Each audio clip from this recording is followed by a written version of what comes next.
All right, guys, welcome to part 4 on the 1/5 scale WACO project. Today we're continuing right where we left off, and that is installing the firewall up front right here. All right, so I prepped this firewall kind of already before putting it on, and that is making sure that this engine lines up in the center. And basically how I did that was found the middle point of this circle firewall, drew some lines, crosshair lines, and then found the mounting template online for this thing, and I'll leave a link in my description if any of y'all need it yourself. And just lined up the crosshairs, transferred the marks, drilled it out, and put the blind nuts in. So that's how simple it was. So really cool. And then this little hole here and on this big balsa part is just for the fuel line to come through, and all this will get a coating of fuel proofing and all that sort of stuff, so we'll be good there.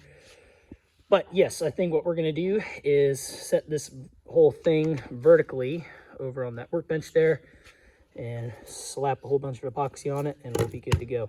I'll probably run some screws through the firewall just for extra security, so it's not totally reliant on the epoxy like everything else I've built on this thing. But anyway, besides the point, let's go ahead and get this firewall on the nose.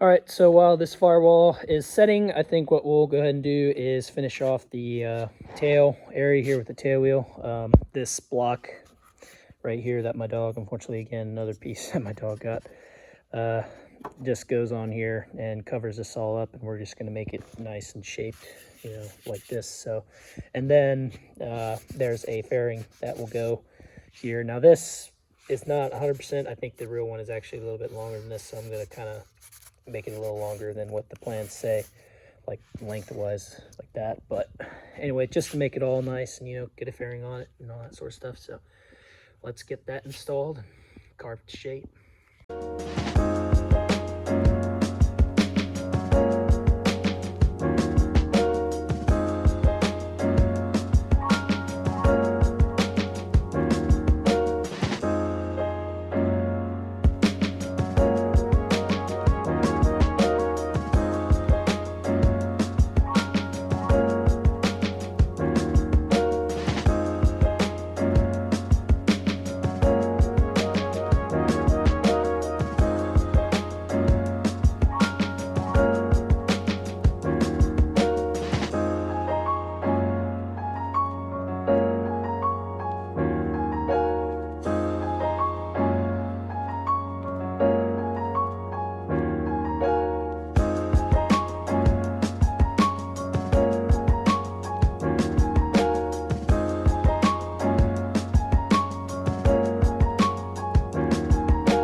All right, so I've created 3 things: a nice shaped nose, nice shaped tail, wheel area there, and a freaking huge mess at the same time. man, this tell you what, this balsa dust, if you're sanding, it literally just gets everywhere. I mean, this plan is just coated with dust right now. I mean, there's dust all the way over here. Look at this heat shrink box. You can see it. So if there's anything you don't want dusty, move it out of the vicinity, because this dust just literally gets everywhere. But yeah, it's one of those things where, you know, you just take your time, you know, have some patience, turn on your favorite music, whatever that is, and just get to carving and sanding away. And it may take some time, but you'll appreciate the handiwork at your end. Your handiwork at the end. So really, really happy with how this nose turned out. Looks really good, and we will move on to the next. All right, so as you can see, I've been shaping the top wing, leading edge, wingtips, all that sort of good stuff. But what I did do is incorporated this large pitot tube that this YMF5 seems to have, at least on a lot of WACOs I see. So I wanted to incorporate that into mine. And as you can see, I've kind of already done that. This is not finally shaped or in position yet. I think it's a little long yet still, but that's all right, because it's not it's not finished anyway. But anyway, yeah, looks really good, and I'm really happy with the results. So this is 2 pieces. As you can clearly see, there's the line for the second piece. If I had like a wood lathe, I probably could make it 1, but it was just too hard to get this shape sanded and make sure all this was round. I don't have a precise enough like sander or something. So anyway, to attach the 2 pieces instead of just glue, you know, that just, it's going to break probably if it's just glued on. There is a building pin that I cut down in there, so it's if the glue does break, it still has something holding it, and that pin is really easy to bend, so it can just kind of bend out of shape and all that sort of stuff. So we are good to go there. All right, so if you know anything about these scale details, especially for warbirds like guns and cannons, this one especially, they always are just coming off or breaking off. You can see I'm missing one gun there because it kind of just, you know, I always usually get it snagged on a door or a car trunk or something when I'm trying to fit it in a tight space, and these kind of scale details just never end up lasting very long because they usually just get snagged on stuff. So to prevent that, I have made mine removable, and it's works really, really good. So I was thinking about how I can make that, how I can make this last longer. It's like, man, if I could just take it out completely while I was transporting it, that would be really, really helpful. So I found this tubing right here that literally just is a perfect snug fit for the shaft of this pitot tube, and I just drilled the hole for this tube to fit in. As you can maybe see right there is the tube. I left it a little bit long so I can kind of shape it and sand it into the leading edge.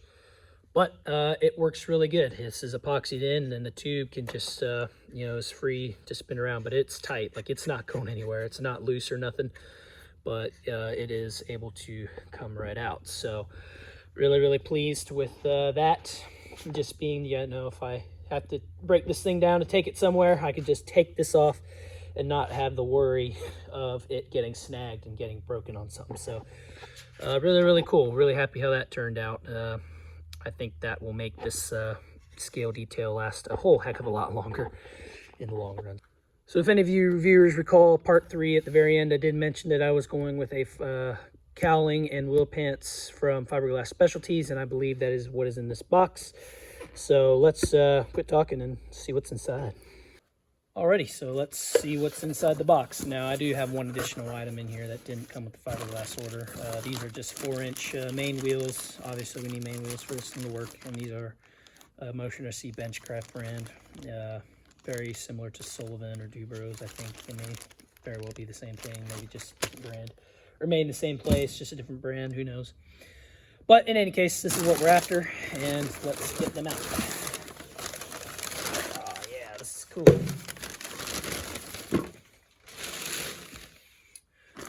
Awesome fiberglass parts, man. Here's the cow.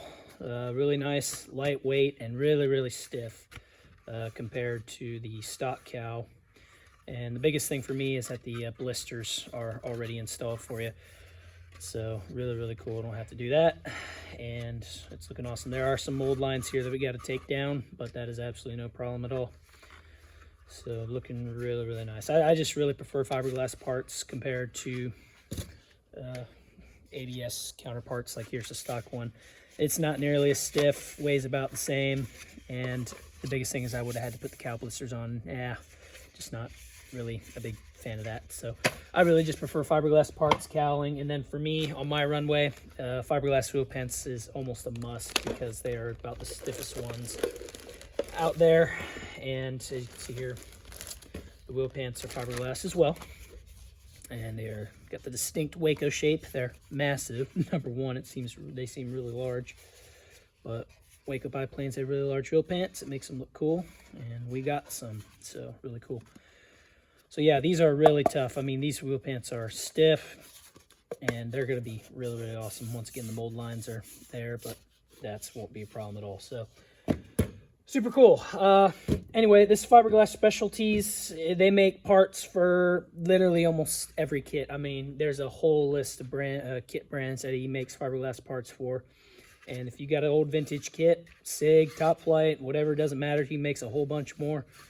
Check out Fiberglass Specialties. He can get you some really cool fiberglass accessories made for your stuff. So really, really happy with these parts right here, and they should be really cool for this 1/5 scale WACO. All right, so I think I'm gonna go ahead and tackle something that, well, this isn't what I'm most scared about, but what I'm most scared about is aligning these wings, especially the top one. I think that's gonna be pretty tough. But anyway, I think we're gonna go ahead and get the bottom wing aligned and get it drilled into place, or get the block here drilled out for the screws to hold the wing on, and get that all situated and in place, because I think that'll be good right now, because I really want to get, kind of the hardest part, and like I said, this part I'm most worried about is getting that top wing aligned and everything at like the right incidence, because there are incidences on the plan as far as, you know, wings and horizontal stabilizers and all that stuff. But I am lucky to have this Robart incidence meter here, so that will definitely help me in making sure all the incidences are right on and all that sort of stuff. But in the meantime, let's go ahead and get this bottom wing lined up, drill the holes for the wing bolts, and we will continue on from there.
Alrighty, so as you can see here, the wing is mounted and the bolts are in, and it's nice and secure, so we are good to go there. Obviously you can see here I kind of, well, I won't call them mistakes, but I was going to drill them like here and here, and then I realized, you know, it's going to be a lot stronger torsion wise if the further the bolts are out, so I'm going to have to fill those holes, all that sort of stuff. So dumb little minor mistakes, I guess, which I make. It seems like I make a lot of mistakes on these things, but whatever. we'll fill those holes, no big deal. And then as you can see here, I drilled the holes and then, or drilled through the wing for the holes, and the plan said to go straight, but as you can see, I followed the contour of the wing instead, just so the bolts have the maximum, you know, grip on the wing. I guess I don't like the idea of half the bolt or making contact with the wing and then the other half is like, you know, has a gap. So decided to defer from the plans there, follow the slope of the wing, and drilled the holes, tapped the wing block and all that sort of good stuff, and then carved out these areas here.